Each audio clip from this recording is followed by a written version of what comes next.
everybody. Ever Talk TV, Ageless Ambitions. I got my feisty co-host here, Max, and I'm so excited because today is going to be Girl Talk Day. We have the best of the best tattoo artists as well as an amazing reality star, and I can't wait for you to meet her. She's my friend, and I'm introducing to you Kat.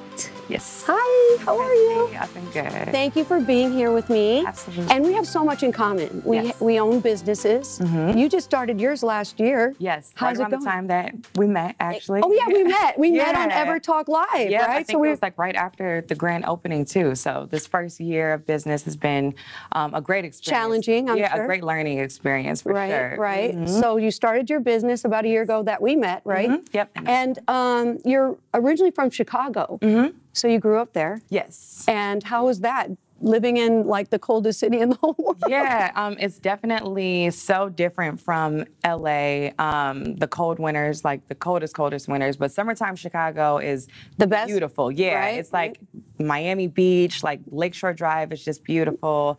So just growing up there, I think the biggest thing that Chicago has taught me is just like the hustle, you know, like just that work hard mentality, that grind mentality. It's just been kind of embedded in me, and I think that that's... So Chicago, you think, did that for you, like living in that kind of environment? Yeah, yep, I think so. It just prepared me for, you know, becoming a business owner, you know, already having that work ethic. Okay, well, so you were obviously in school, and did you know you were, like, you're an amazing artist. I have a piece of your art in my house right now. And so besides the tattooing, you just know how to make the most amazing murals of art that I've really ever seen. Thank you. And so I want to know, were you doing that at a young age? Did you know that you could, you know, have that talent? Yep, my mom, I think I got the talent from her. She never did anything with it. She was always like in corporate, but in her free time, she would always draw pictures of us. And I remember being a little girl and her just drawing me, just like sitting there, and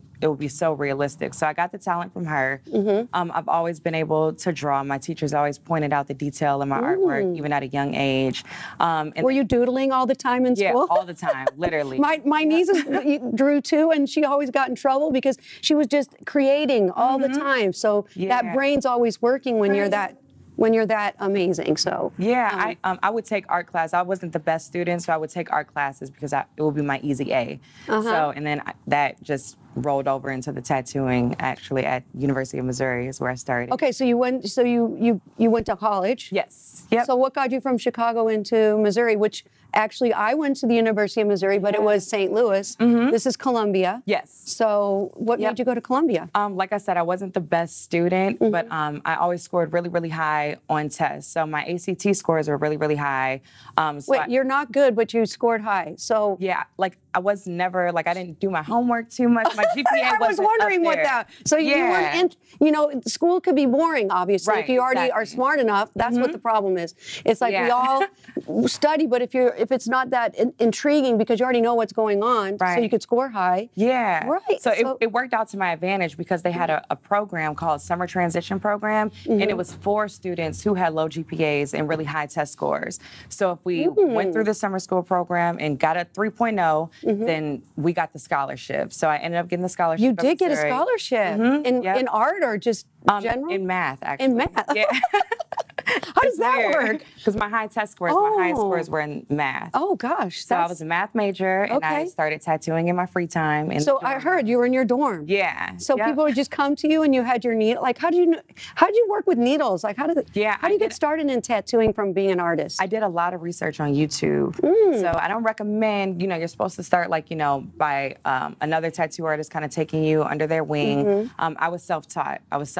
And I literally just tattooed like all through college, and I knew that that's what I wanted to do. So you went to YouTube and you followed it, and knew what to buy, knew what to, you know, the inks and all that. Like it just. And I had a lot of friends who just were willing. They were open and willing. They saw my artwork and they're like, "Yo, she's dope," even though I had never did a tattoo before.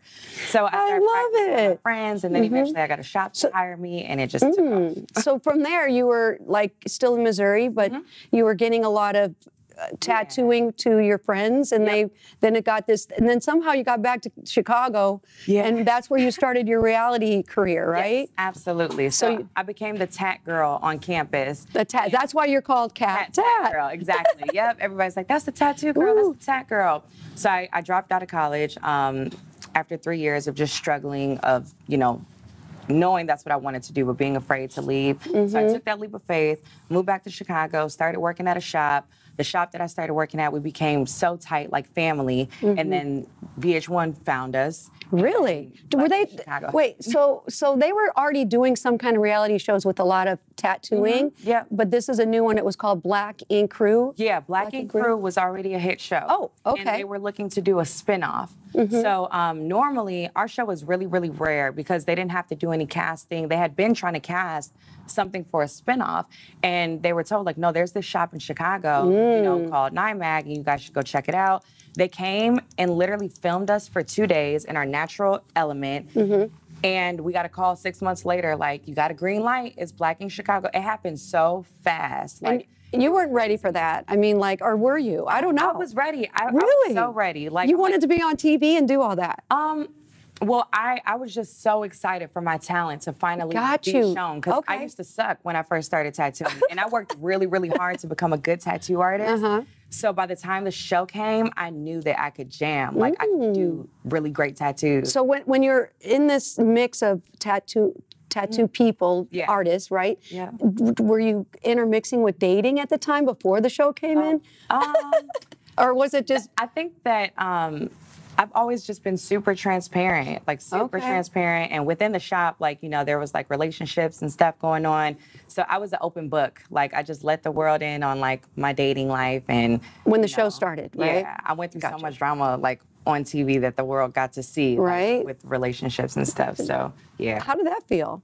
Kind of weird, like it did. Like, it was kind of weird. I don't know.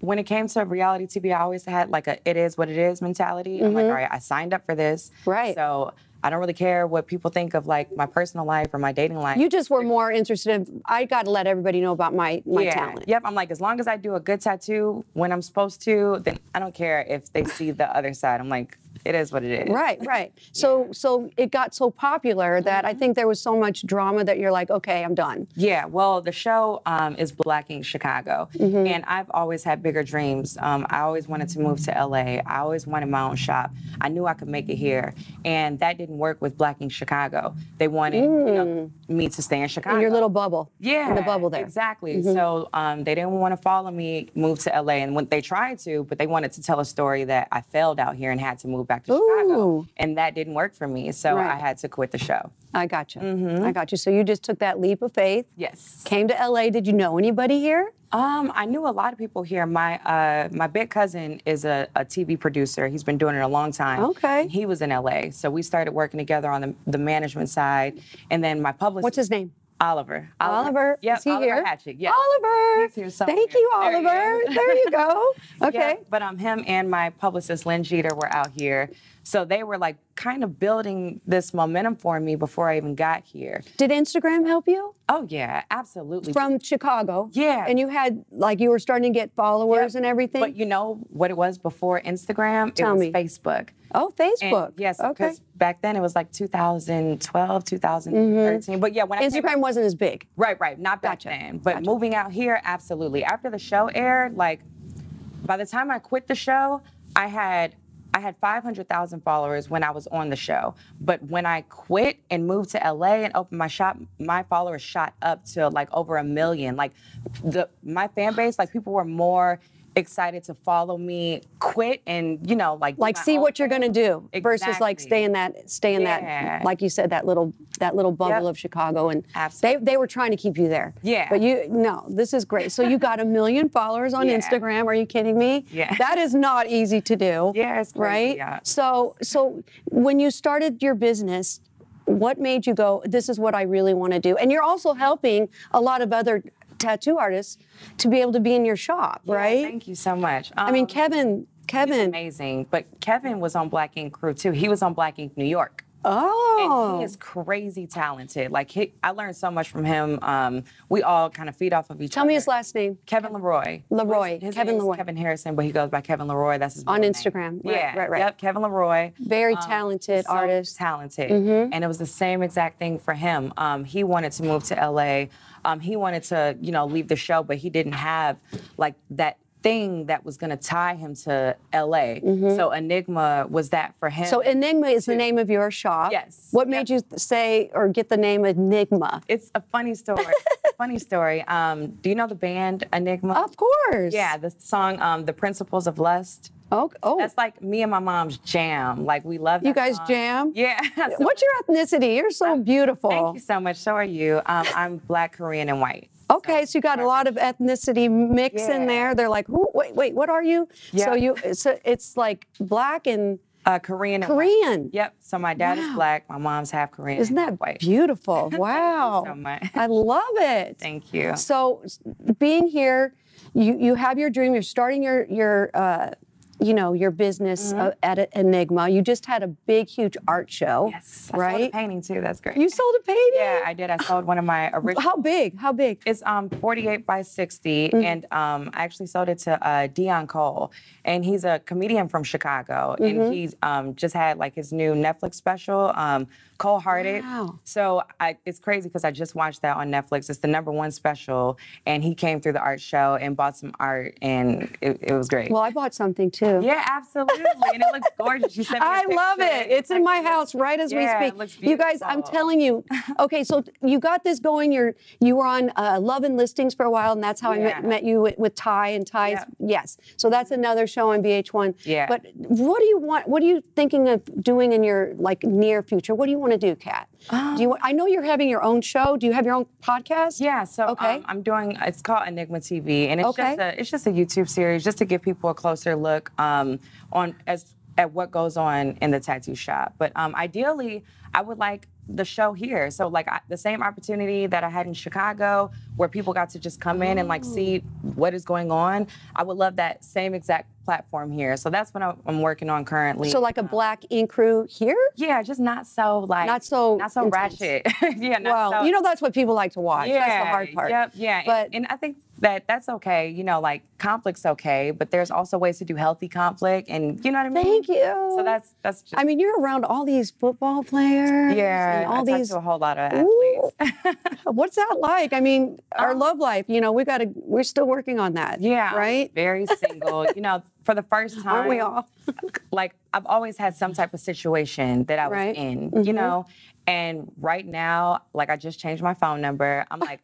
I just want to start fresh. I don't even want somebody to waste my time texting me. I want to take some time to just be alone. I can't remember the last time I've done that. We got to be in touch with ourselves first, and not just just have anybody in our lives. Yeah, absolutely. So, and that was my problem for a long time. Just entertaining situations just because I'm bored or just because I want some attention. It's no, let me just. Or not being alone. Yeah, exactly. Right? Because especially when we're out here by ourselves. Yes, that's why I'm bringing my dog back out here. Oh, that's right. You just told me. See, Matt? See? Yeah. I love it. Okay, so you want to start this new kind of your own show, but in a positive light. Absolutely. And then for me, my show's called Ageless Ambitions. And it's amazing too. Congratulations on that. Thank you. And for me, it's we have so much success even right at this moment, but what is going to intrigue us to really have something in our future? What is your big dream for you? I mean, I know that you have your business and it's going well, but if you could have anything you want to create and do as an ambition for your future, right? What are you looking forward to? Yeah, I mean, ultimately, the whole goal and the reason that I work so hard right now is because I do want a family.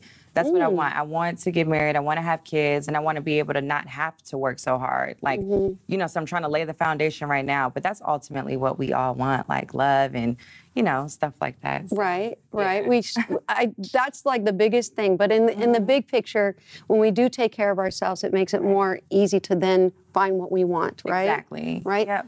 So what would you do if you if somebody walked through the door right now and that's that you would just like move into that, or will you still like be ambitious to what you want to do for yourself? Like, is it really that important? Like would you want that right now, or do you love where you're at?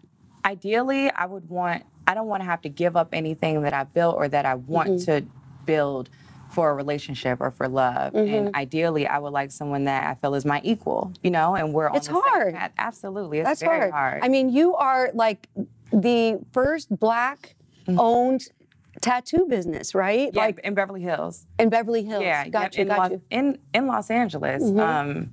Yeah, but yeah. First Black female tattoo shop owner in Los Angeles. In Los Angeles, okay. So that's a big deal. Yeah. Are you like looking into like getting into Forbes or something like that? Oh yeah, absolutely. See, that's what I'm talking about. I'm just trying to keep it going. I'm trying to keep the momentum going and, you know, just wake up, work hard every day to, you know, just keep it growing. You know, I don't want to get stagnant, so. If somebody wanted to do a tattoo, like, and they're afraid or whatever, because, you know, I talked to our producer, Andy and Jeslyn last night, and they're like, are you going to get a tattoo from, I'm like, I don't know, there has to be like a big purpose for me. Like, I do have two, they're really small, but it meant so much for me that that's how I'm going to remember that moment in my life. Is that how people come in and want to get a tattoo? Or are they just like... It's 50-50, or... Like some people are like, you know, they're all about the look purpose of it. And just like what you said, they need something very, very meaningful. Other people, like myself, are more like spontaneous and just, you know, it's like I get a feeling like, okay, I want to get tatted right now. And I find a great artist whose work I like, and I just kind of let them do their thing. So what would you suggest to people out there that might be interested in a tattoo, and especially from you, and we'll put it out there where you're at and stuff like that. So what do they have to look forward to? Because I know you did my friend Indira. I mean, she did this big whole thing all the way down. Was it it was a peacock, right? A peacock feathers that just kind of flow. That's what I'm all about with women. Like, I love doing pieces that just flow along the curves of the body because it accentuates, you know what I mean? And it draws attention. I just like all the tattoos to have movement as opposed to like a sticker, you know what I'm saying? Okay. Yeah. So she's coming back. Yes. Yep. I'm going to see her tomorrow. See? Yeah. So I have to... Thank you so much for connecting us too. I love her. Of course. Absolutely. That's what it's all about. It's just, you know, everything is about momentum. Yes. And again, as my producer Andy says, motion creates motion. And having people in your lives, it's because we were here and we, you know, and that's, you get to introduce other people to your talent. And obviously, you know, I love when people find out about me through, you know, like Ty. Yep, absolutely. You know? I saw that you guys did the podcast too. Yeah, so I did a podcast with him. So I thank you so much for being here with me. Absolutely. You're beautiful. You have two brothers. Let me just get that out there, right? Yeah, James and Kenny. Are they in Chicago? Yeah, they're in Chicago. Are they going to ever come out this way? You don't know. I don't think so. I know, that's like me. I don't have any desire to. My brother came out here to visit me, and he got his car towed, and he's like, I hate LA. I'm like, okay. See, that's right. Yeah. Midwest is very difficult. All my family's back in St. Louis, too, so they're not going anywhere. So thank you so much, Kat, for being here. You guys have to look for her at the Enigma in Beverly Hills. Yes. And thank you, everybody, for being here on Ever Talk TV. Ageless Ambitions, please binge watch me, You get tired of me, whatever you need to do, but we are here, we're having fun, and this is all about girl talk and really, really inspiring others. So we will see you soon. Thanks.